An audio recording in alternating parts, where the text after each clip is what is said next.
امریکی ویزوں کے لیے بھارت میں جعلی ڈگریوں اور رشوت کا دھندا بے نقاب، ملوث ملزمان کو بھارتی سیاستدانوں کی پشت پناہی اور سہولت کاری حاصل۔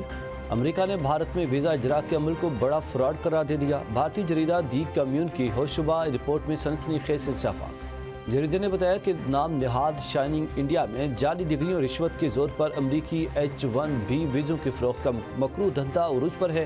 بھارت دنیا بھر میں دہشت گردی، انسانی جرائم اور غیر قانونی مالی سرگرمیوں کا مرکز بن گیا ہے۔ مودی کی بدترین سرکار میں جعلی ڈگریوں کا منظم مافیا پورے بھارت میں اپنے پنجے گاڑ چکا ہے۔ رپورٹ کے مطابق کیرالہ پولیس نے ایک ملوث متعدد افراد کو پکڑا، جبکہ جو 100 کروڑ تک کا دھندا کر رہے تھے۔ گرفتار نیٹ ورک اب تک 10 لاکھ سے زائد ڈگریاں بنا کر دے چکا ہے۔ گروہ سے 22 یونیورسٹیز کے 1 لاکھ سے زائد سرٹیفکیٹ برآمد ہوئے۔ 28 یونیورسٹیز کی جعلی مہریں اور مارک شیٹس بھی قبضے میں لے لی گئیں۔ ریاست تامل ناڈو سے بھی غیر قانونی کام میں ملوث ملزمان پکڑے گئے۔ بھارتی پولیس نے بتایا کہ منظم گروہ میڈیکل، نرسنگ اور انجینئرنگ کی ڈگریاں بھی جاری کر چکا ہے۔ امریکی سینٹر فار امیگریشن اسٹڈیز کی ڈائریکٹر جیسیکا وان نے کہا کہ امریکہ بھجوانے کے لیے بھارت میں 36,000 سے زائد جعلی ڈگریاں فروخت کی گئی ہیں۔ بھارت میں یومیہ 200 سے زائد H-1B ویزا جاری کیے جا رہے ہیں۔ 80 سے 90% مکمل طور پر جعلی ہیں۔ ویزا کے لیے جعلی قواعد درج کروانے کے لیے بھاری رشوت دی جاتی ہے۔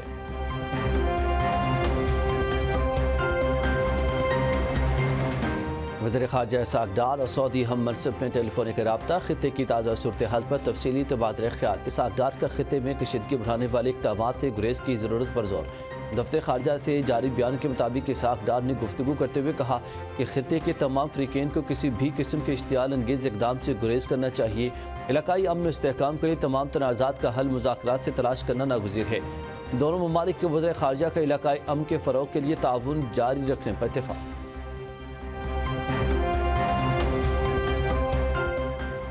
جنگ میں فتح کے بعد پاکستان کا وقار عالمی سطح پر بلند ہوا۔ پاک امریکہ شراکت داری عالمی امن و استحکام کے لیے ہے۔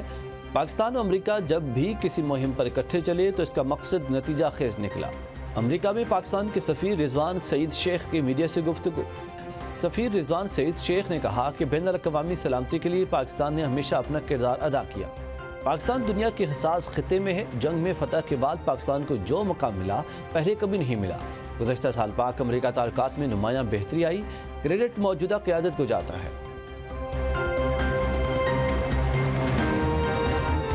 حکومت کا امریکہ میں روز ویلٹ ہوٹل کو مکمل فروخت کرنے کا فیصلہ ترک۔ نیو یارک میں قائم PIA کے روز ویلٹ ہوٹل کو بلند و بالا عمارت میں تبدیل کیے جانے کا پلان۔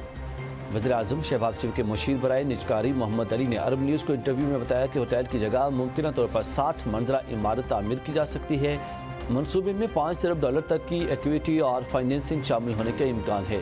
مشیر نجکاری نے کہا کہ منصوبے کے تحت حکومت زمین فراہم کرے گی، نجی شراکت دار ایکویٹی سرمایہ کاری لگائے گا اور کئی بین الاقوامی اداروں نے اس منصوبے میں دلچسپی ظاہر کی ہے۔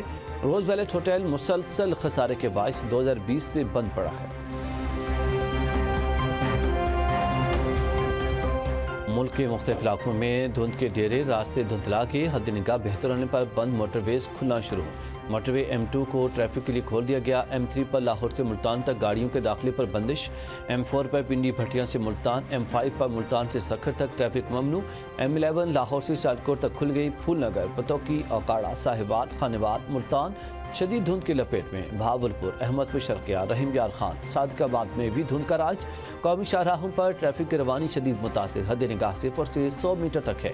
NDMA کا جنوبی اور وسطی پنجاب میں شدید دھند کا الرٹ جاری، ڈرائیورز کو فوگ لائٹس کے استعمال کی ہدایت۔